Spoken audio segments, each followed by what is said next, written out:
नमस्कार, आप देख रहे हैं स्वराज एक्सप्रेस। मैं हूं आपके साथ बुशरा। बात उज्जैन की कर रहे हैं। उज्जैन में फिर निर्भया कांड। दरअसल 12 साल की वो बच्ची जिसके साथ रेप हुआ और 8 किलोमीटर का सफर उसने तय किया। कितनी झंझोर देने वाली ये स्थिति है। दरअसल 8 किलोमीटर वो सफर था उस बच्ची के लिए, जहां 2 कॉलोनियां, 2 ढाबे, टोल नाके से वो बच्ची गुजरी। लेकिन सवाल ये कि आखिर क्यों किसी की नजर उस बच्ची पर नहीं पड़ी। उज्जैन से समाज को शर्मसार कर देने वाली यह खबर सामने आई, जहां नाबालिग बच्ची बेसुध हालत में सड़क पर मिली थी और उसके साथ गैंगरेप हुआ था। इस मामले के 4 संदिग्ध आरोपियों को पुलिस ने गिरफ्तार भी कर लिया है। बताया जा रहा है कि बच्ची से दरिंदगी करने वाले 2 ऑटो का उपयोग है और ऑटो चालक को थाना नीलगंगा क्षेत्र के शांति नगर से पुलिस ने उठाया था, जिससे सख्ती से पूछताछ की जा रही थी। दरिंदगी करने वाले की संख्या की बात की जाए तो इस कृत्य में 3 से 4 लोग शामिल होना बताया जा रहा है। वहीं जानकारी के अनुसार 12 वर्षीय रेप पीड़िता बच्ची रीवा की रहने वाली बताई जा रही है, जिसकी गुमशुदगी की शिकायत रीवा पुलिस स्टेशन में दर्ज कराई गई। जानकारी मिलते ही रीवा पुलिस उज्जैन पुलिस से संपर्क कर रही है। रविवार और सोमवार की रात 3 बजे स्मार्ट सिटी के कैमरे में सही सलामत इंदौर रोड पर देखी गई इस बच्ची को, जिसमें स्कूल की यूनिफॉर्म में बच्ची पाई गई थी। सुबह 4 बजे से 5 बजे के बीच में 12 वर्षीय बच्ची के साथ घिनौना कृत्य किया गया।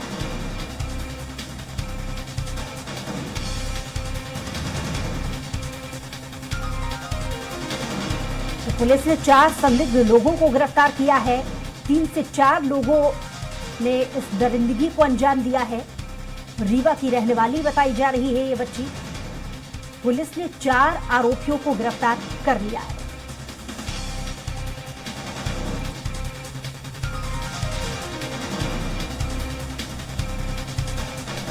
तो निर्भया मामले पर बड़ा अपडेट हम आपको दे रहे हैं। 4 संदिग्ध लोगों को गिरफ्तार कर लिया गया है।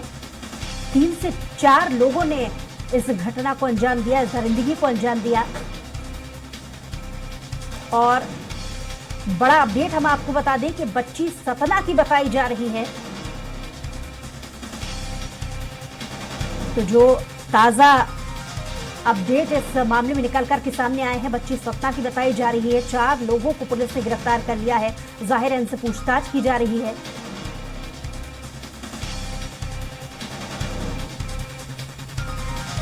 तो बड़ा अपडेट उज्जैन में रेप की घटना पर हम आपको बता रहे हैं कि बच्ची की शिनाख्त सतना से हुई है। सतना की रहने वाली बच्ची बताई जा रही है और 4 लोगों को पुलिस ने गिरफ्तार कर लिया है।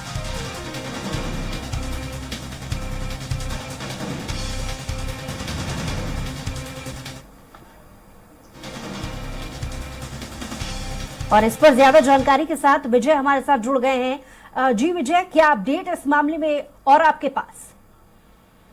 जी, मैं आपको बताना चाहूंगा कि यहाँ पे 12 वर्षीय बालिका रेप पीड़िता घूमती हुई दिखाई दी थी। ढाई घंटे तक वो घूमी, उसकी किसी ने मदद नहीं की। मैं आपको इसमें ताजा अपडेट बताना चाहता हूँ कि बच्ची जो बताई जा रही है और रीवा की रहने वाली बताई जा रही है और रीवा में उसका अपहरण का प्रकरण भी दर्ज हुआ है। सूत्रों के हवाले से हमारे पास ये खबर है और रीवा पुलिस टीम भी उज्जैन के लिए निकल चुकी है। फिलहाल विजय रीवा की बताई जा रही है।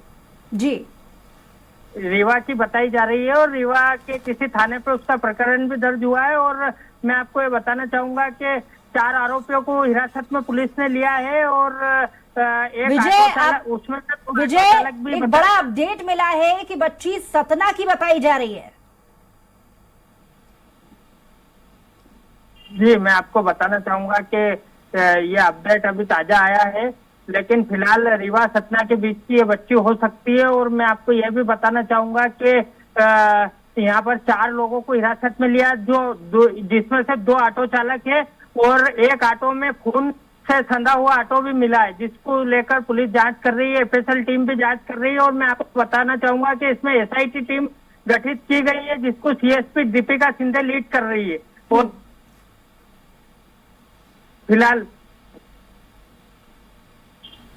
जी, और क्योंकि बच्ची बेसुध हालत में, जो पहला स्टेटमेंट बच्ची की तरफ से आया था उसने इस बात का जिक्र किया था कि बच्ची के साथ उसकी मां भी थी।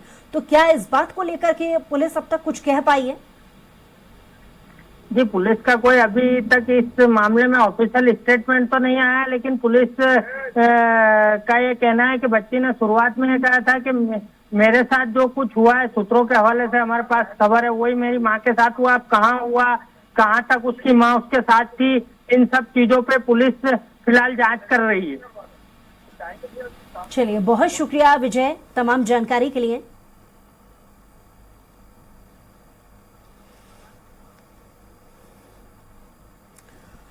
तो बड़ी झंझोर देने वाली ये खबर सामने आई, जहां उज्जैन में फिर एक बार निर्भया जैसा मामला सामने आया।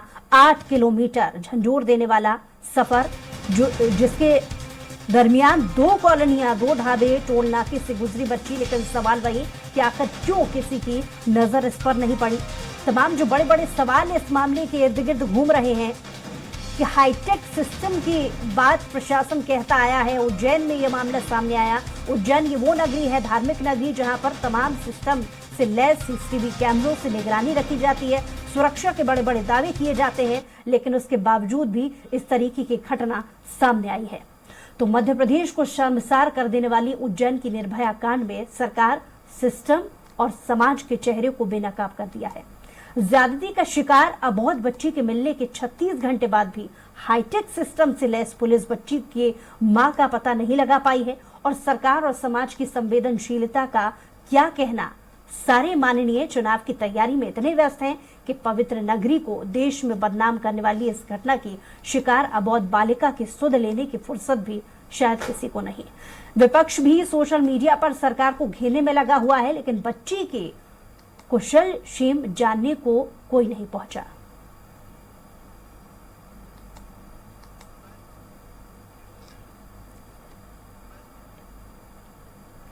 तो धार्मिक नगरी कही जाने वाले उज्जैन, जहां पर महाकाल लोक का शुभारंभ पर बड़े बड़े माननीय इसकी वाहवाही लूटने के लिए तो पहुंच जाते हैं, सुरक्षा के बड़े बड़े दावे करते हैं और हाई सिस्टम से लेस इसे बताने में भी वो कोई कोर कसर नहीं छोड़ते हैं। पर सवाल ये कि अगर इतना हाईटेक तरीके से सुरक्षा व्यवस्था है तो कैसे आखिर 8 किलोमीटर का झंझोर देने वाला सफर बच्ची तय करती है। इस बीच इतने सारे रास्तों से, इतनी सारी कॉलोनियों से बच्ची गुजरती है। सवाल ये कि आखिर क्यों किसी की नजर उस पर नहीं पड़ी और क्यों सिस्टम ने 36 घंटे बीत जाने के बाद भी अब तक कोई कार्रवाई नहीं की है। पहले बात उस सिस्टम की करते हैं कि पवित्र नगरी उज्जैन, जहां वीवीआईपी का लगातार आना जाना रहता है, लाखों की संख्या में पर्यटक भी पहुंचते हैं, जहां चप्पे चप्पे पर तीसरी आंख से निगरानी के दावे किए जाते हैं। हाईटेक सिस्टम से लैस पुलिस और प्रशासन का जहां अमला 24 घंटे तैनात रहता है, जहां वीआईपी मूवमेंट के दौरान परिंदा भी पर नहीं मार सकता के दावे किए जाते हैं, उस नगरी में एक अबोध बालिका 8 किलोमीटर, सोचिए कि 8 किलोमीटर का लंबा सफर बदहवास और अर्धनग्न अवस्था में एक अबोल बालिका भटकती रहती है, मदद मांगती है और पुलिस और प्रशासन का एक बंदा पूरे 8 किलोमीटर में बालिका को नहीं मिलता है। ये रात भर जागने वाले उज्जैन शहर में पुलिस की रात्रि गश्त व्यवस्था पर भी बड़ा सवाल उठता है। तो चलिए एक बार को मान भी लिया जाए कि उस दिन पुलिस रात्रि गश्त के नाम पर खाना पूर्ति कर रही थी।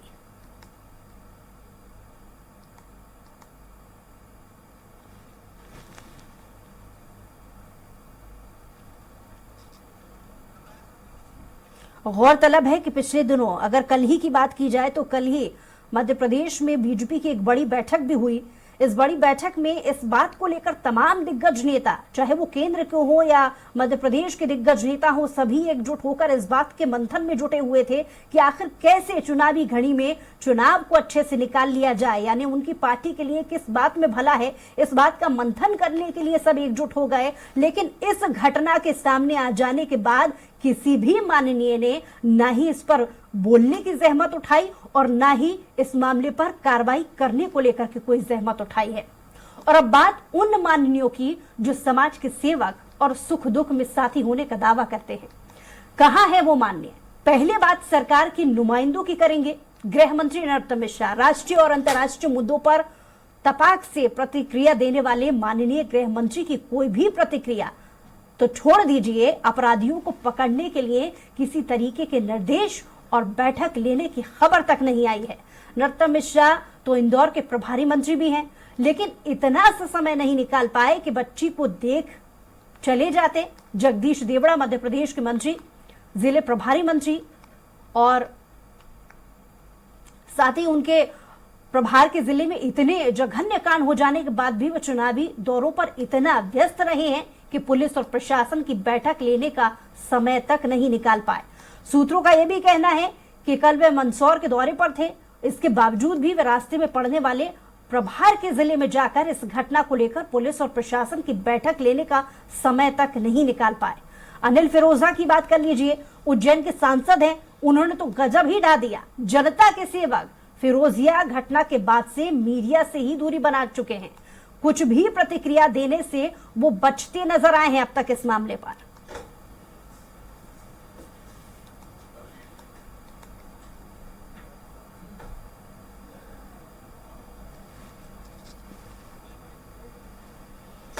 तो इस घटना के सामने आ जाने के बाद सबसे बड़ा सवाल यही कि जितने भी माननीय हैं वो चुनावी सरगर्मियों में, चुनावी माहौल में लिप्त हैं, कि इस बात पर उनका ज्यादा ध्यान है कि कैसे इस चुनाव को निकाल लिया जाए, इसकी तैयारियां कर ली जाए। सवाल ये कि आखिर इस घटना के सामने आ जाने के बाद ऐसे शख्स जो अपने आप को जनता के हितैषी बताते हैं, कहां हैं वो लोग?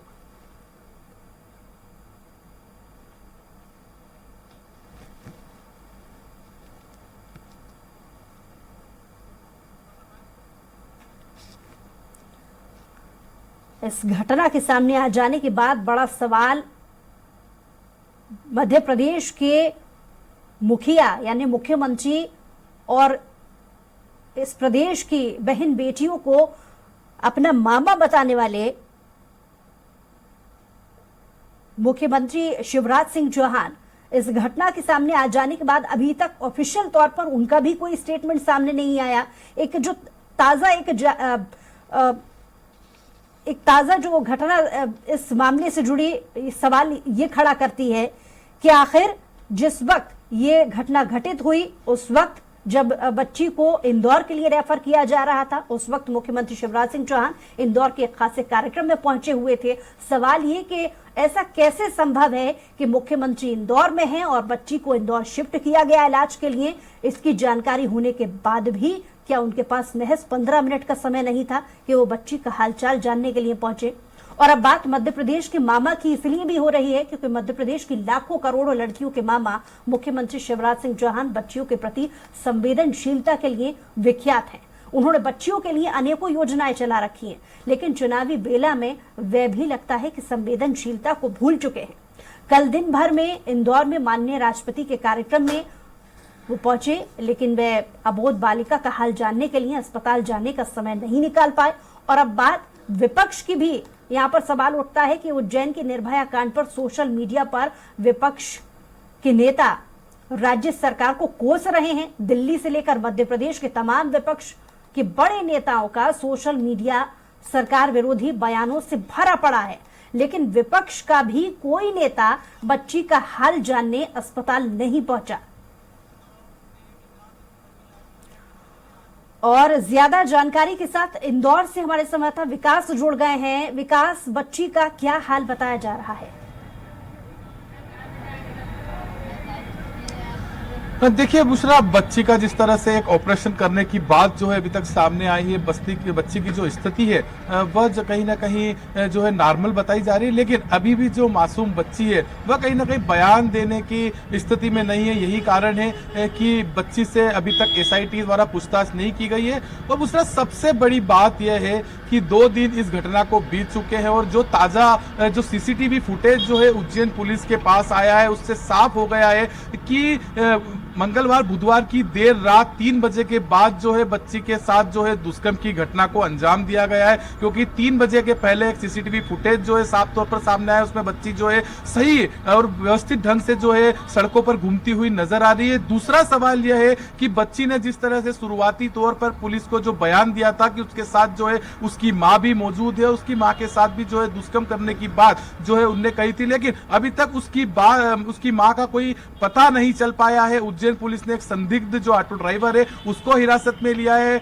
हमारे सूत्रों से पता चल रहा है कि जो है ऑटो ड्राइवर भी जो है लगातार उसके बयान पलटते हुए नजर आ रहा है, और सूत्रों से मिली जानकारी के अनुसार जो है ऑटो के अंदर भी जो है खून के धब्बे जो है साफ तौर पर बरामद हुए हैं। सबसे पहली बात यह कि पुलिस 24 घंटे बीत चुके हैं, एसआईटी चाहे गठित की जा चुकी हो, लेकिन अभी भी किसी तरह का नतीजा जो है पुलिस के पास नहीं निकला है। वहीं अब आ जाते हैं कि इंदौर के अस्पताल में भर्ती करने की बात जो है मासूम को की जा रही है, लेकिन कोई भी जवाबदार जो है वह यह कहने के लिए नहीं आ रहा है कि उज्जैन के किस हॉस्पिटल में जो है भर्ती है। सूत्रों के अनुसार इंदौर के एमवाय हॉस्पिटल के अंदर जो है उस मासूम को भर्ती किया गया था। और सबसे बड़ा सवाल कि प्रदेश के मुखिया शिवराज सिंह चौहान कल दिन भर जो है इंदौर के अंदर जो है कार्यक्रम में शिरकत करते हैं, एयरपोर्ट से लेकर मां महिम का स्वागत तक करते हैं, अपने भाषण का उद्बोधन भी करते हैं, कई मतलब इसकी तारीफ करते हैं। अगर बात की जाए तो प्रदेश में लाडली लक्ष्मी योजना हो, लाडली बहना योजना हो, और कहीं ना कहीं अधिकतर जो उनके उद्बोधन होता है या भाषण होता है तो सीएम शिवराज साफ तौर पर जो है प्रदेश की बिटिया को अपनी भांजी और बहना बताते हैं। लेकिन एक भांजी जो है अस्पताल के अंदर दर्द से कराह रही है, लेकिन प्रदेश के मुखिया का जो है कहीं ना कहीं यहाँ पर आने की तोहमत तक नहीं उठा पाते हैं बुशरा, क्योंकि कल दिन भर जो है अगर वह 10 मिनट भी निकाल कर अगर इस मासूम को देखने आ जाते तो कहीं ना कहीं वो अगर कहते हैं जिस तरह से कि लाडली जो बहना है, लाडली जो उनकी भांजिया है, लेकिन एक भांजी जो है इंदौर के अस्पताल में दर्द से करा रही है। एक दरिंदे ने उसके साथ मात्र 12 साल की आयु के अंदर जो है उसके साथ दुष्कर्म की घटना को दिया है। और जिस तरह से सीसीटीवी फुटेज जो है उज्जैन के भी सामने आए थे, उज्जैन में भी जो है वह कई लोगों से मदद की गुहार लगाती रही, 2 से ढाई घंटे तक घूमती रही, लेकिन पुलिस का कोई नुमाइंदा जो है उसके पास नहीं पहुंचता है। अब पुलिस जो है अपनी वाहवाही लूटने के ऊपर मजबूर है। पुलिस का कहना है कि हम जो है पुलिस के व्यक्तियों ने उन्हें खून दिया था, लेकिन जब पुलिस कहां थी जब वह मासूम जो है 2.5 घंटे तक करा रही थी, सड़कों पर उज्जैन की घूम रही थी, धार्मिक नगरी। विजय, उज्जैन वो नगरी है जहां ये धार्मिक स्थल है, लोगों का आना जाना धर्मस्थली दर्शन करने के लिए लगा रहता है। बहुत सारे जो आउटसाइडर्स हैं, दूसरे जिलों से लोग पहुंचते हैं, उनके आने का जो सिलसिला होता है उसका एक रिकॉर्ड बाकायदा रखा जाता है। जैसा कि अभी तक जानकारी मिली है कि बच्ची रीवा 17 के बीच की बताई जा रही है। सवाल ये कि इतने बच्ची ने बेसुध हालत में ये भी स्टेटमेंट दिया था कि उसकी बच्ची के साथ में उसकी माँ भी थी। तो क्या 36 घंटे के भीतर पुलिस प्रशासन इस बात को पता अभी तक नहीं लगा पाया, जबकि ये भी कहा जाता है कि उज्जैन में जगह जगह चप्पे चप्पे पर सीसीटीवी की नजर होती है। तो क्या कोई अभी तक ऐसा कोई फुटेज, ऐसी कोई जानकारी निकल करके सामने आ पाई है? विजय जी पुष्रा, मैं आपको बताना चाहूंगा कि पुलिस हर पहलू पर काम कर रही है, लेकिन कहीं ना कहीं ये सवालिया निशान भी सही खड़ा हो रहा है कि 36 घंटे बीतने के बाद भी पुलिस अपना कार्य अभी तक नहीं कर पाई। रीवा सत्ता ये भी कंफर्म नहीं है कि सत्ता की है कि रीवा की वो बच्ची रहने वाली, लेकिन इन दोनों जिले में से एक जिले की बच्ची हो सकती है। उसके गांव का पता लगाने के लिए सूत्रों के हवाले से खबर है पुलिस लगातार प्रयास कर रही है। साथ ही मैं आपको यह भी बताना चाहूंगा कि 4 ऑटो जो चालक है उनको हिरासत में लिया गया, उनसे पुलिस पूछताछ कर रही है। ऑटो को भी पकड़ा गया है जिसमें खून से सना हुआ ऑटो मिला है, और कई सवाल यह खड़ा होता है। फिर सबसे शर्मनाक बात उज्जैन के लिए यह है कि उज्जैन में वो बच्ची 2.5 घंटे तक भटकती रही इधर उधर, लेकिन किसी ने उसकी मदद नहीं की। वो मदद की गुहार मांगती रही लोगों से। 12 वर्षीय बच्ची, उज्जैन के लिए यह शर्मनाक घटना है, और उज्जैन प्रशासन को इस ओर ध्यान देके और शीघ्र से शीघ्र इसका खुलासा करना चाहिए। साथ ही मैं आपको यह भी बताना चाहूंगा कि ना तो उज्जैन के किसी मंत्री और सांसद और विधायक का अभी तक कोई बयान सामने नहीं आया, जबकि इतनी हैवानियत भरी घटना यहाँ पर अंजाम दिया गया है। जब बाहर से आए हुए व्यक्ति, बाहर से आई रीवा सत्ता की, जैसा कि बताया जा रहा है आगे की घटना तो पूरा खुलासा होने के बाद ही मालूम पड़ेगी। जब बाहर की बच्चियां यहाँ सुरक्षित नहीं है तो उज्जैन की बच्चियां क्या यहाँ पर सुरक्षित रहेंगी?